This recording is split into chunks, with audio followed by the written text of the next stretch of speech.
Hi అండి, welcome back to our channel Reena వంటలు.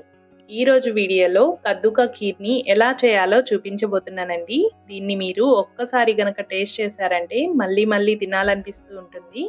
ఇప్పుడు దీన్ని పర్ఫెక్ట్ కొలతల్లో ఎలా చేయాలో చూపించబోతున్నాను.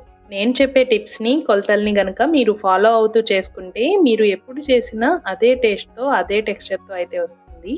పండగలకి స్పెషల్ అకేషన్స్కి ఈ డెజర్ట్ని కనుక చేసుకున్నట్లయితే ఆ పార్టీకే రిచ్ లుక్ అనేది వచ్చేస్తుంది. అయితే ఈ కద్దుకా ఖీర్ని ఎలా చేయాలో చూసేద్దాం పదండి. ఫస్ట్ దీనికోసం 1 కప్పు దాకా సగ్గుబియ్యాన్ని వేసి ఒకసారి వాష్ చేసుకుని ఇంకొన్ని వాటర్ని పోసి నానబెట్టుకోవాలండి. ఈ రెసిపీని స్టార్ట్ చేసేటప్పుడు నానబెట్టుకుంటే సరిపోతుంది. మనం సొరకాయని కట్ చేసుకుని రెడీ చేసుకునేసరికి అవి నానిపోతాయి. ముందే నానబెట్టుకోవాల్సిన అవసరం లేదు. ఇలా కొన్ని వాటర్ని పోసి పక్కన పెట్టుకోండి. తర్వాత దీనికోసం 1/2 కేజీ సొరకాయని తీసుకోవాలి. ఇది నాకు 1/2 కేజీ కంటే కొంచెం ఎక్కువే ఉందండి. సొరకాయని తీసుకునేటప్పుడు మరీ లేతది కాకుండా మరీ ముదిరిది కాకుండా చూసుకోవాలి. ఇందులో నుంచి కొంచెం కట్ చేసేసి పాయసం కోసం కరెక్ట్గా 1/2 కేజీ ఉండేటట్లుగా తీసుకుంటున్నాను.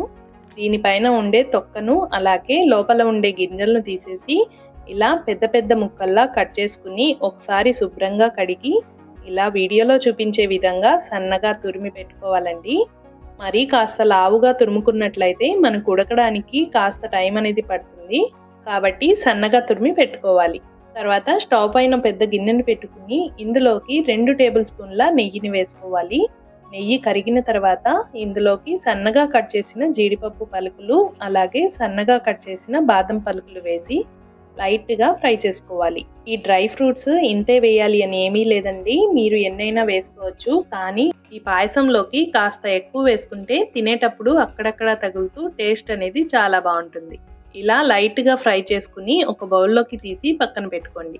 తర్వాత ఇందులోనే మనం తురిమి పెట్టుకున్న సొరకాయని కూడా ఇందులోకి వేసుకోవాలి. కొంచెం అటు ఇటు కలుపుతూ కింద అడుగంటకుండా లో ఫ్లేమ్లోనే పచ్చి వాసన మొత్తం పోయేంత వరకు ఫ్రై చేసుకోవాలి. ఇలా ఫ్రై చేసుకున్న తర్వాత ఇందులోకి 1 లీటర్ వరకు చిక్కటి పాలను యాడ్ చేసుకోవాలండి. ఇలా పాలు పోసిన తర్వాత ఉండలేమి లేకుండా కలుపుతూ ఉండాలి. ఇందులో వాడే పాలు ఫుల్ ఫ్యాట్ పాలై ఉండాలండి. అప్పుడే మనకు టేస్ట్ అనేది వస్తుంది. బయట దొరికే ప్యాకెట్ పాలైనా యూజ్ చేసుకోవచ్చు, కానీ వాటర్ ఏమీ యాడ్ చేయకుండా చిక్కటి పాలను యూజ్ చేయాలి. ఇప్పుడు ఇందులోకి మనం నానబెట్టుకున్న సగ్గు బియ్యాన్ని వాటర్ ఏమీ లేకుండా ఇందులోకి వేసుకోవాలి. ఆ తర్వాత ఇలా కలుపుకుంటూ సగ్గు బియ్యం అలాగే సొరకాయ ఉడికేంత వరకు మంటని లో ఫ్లేమ్లోకి పెట్టుకుని ఉడికించుకోవాలి. అలాగే పాలు మరుగుతున్నప్పుడు గిన్నెకు అంటుకున్న మీగడను మొత్తాన్ని ఇందులోకి కలుపుకుంటూ మిక్స్ చేసుకోవాలి. ఇలా సగ్గు బియ్యం ఉడికి ట్రాన్స్పరెంట్గా అయిన తర్వాత సొరకాయ కూడా ఉడికిందో లేదో చూసుకుని ఉడికినట్లయితే ఇప్పుడు ఇందులోకి 1/2 లీటర్ నీళ్లను యాడ్ చేసుకోవాలి. మీరు ఒట్టి పాలతోనే చేసుకోవాలనుకుంటే నీళ్లకు బదులు ఇంకొక 1/2 లీటర్ పాలను యాడ్ చేసుకోండి. ఆ తర్వాత ఇందులోకి 2 కప్పుల వరకు చక్కెరను యాడ్ చేసుకోవాలి. అంటే 250 గ్రామ్స్ వరకు ఉంటుందండి.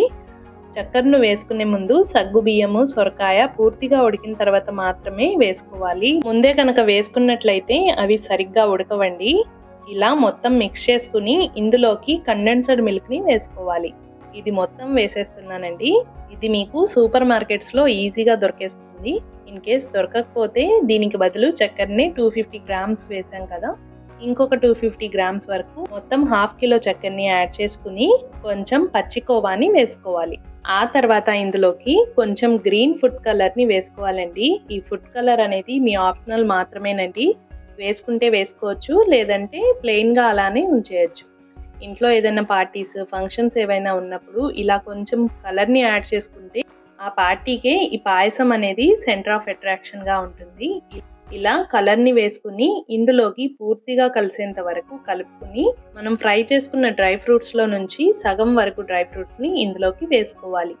అలాగే లాస్ట్లో 5 యాలకులను దంచి ఇందులోకి వేసుకుని స్టవ్ని ఆఫ్ చేసేయండి. దీనిని కూల్గా కానీ వేడివేడిగా కానీ ఎలా తిన్నా కూడా సూపర్గా ఉంటుందండి. దీన్ని స్టవ్ పైన నుంచి పక్కకు తీసి పెట్టుకోండి. అంతేనండి, చాలా టేస్టీగా ఉండే కద్దుకా ఖీర్ అయితే రెడీ అయిపోయింది. దీనిని ఒక బౌల్లోకి సర్వ్ చేసుకుని దానిపైన జీడిపప్పు బాదము అలాగే పిస్తా పలుకులతో గార్నిష్ చేసుకోండి. ఈ రెసిపీ కనుక మీకు నచ్చినట్లయితే లైక్ చేసి సబ్స్క్రైబ్ చేసి మీ ఫ్రెండ్స్కి రిలేటివ్స్కి తప్పకుండా షేర్ చేయండి. ఇలాంటి టేస్టీ రెసిపీస్ కోసం రీనా వంటలు ఛానల్ని ఫాలో అవ్వండి. Thank you for watching Reena వంటలు.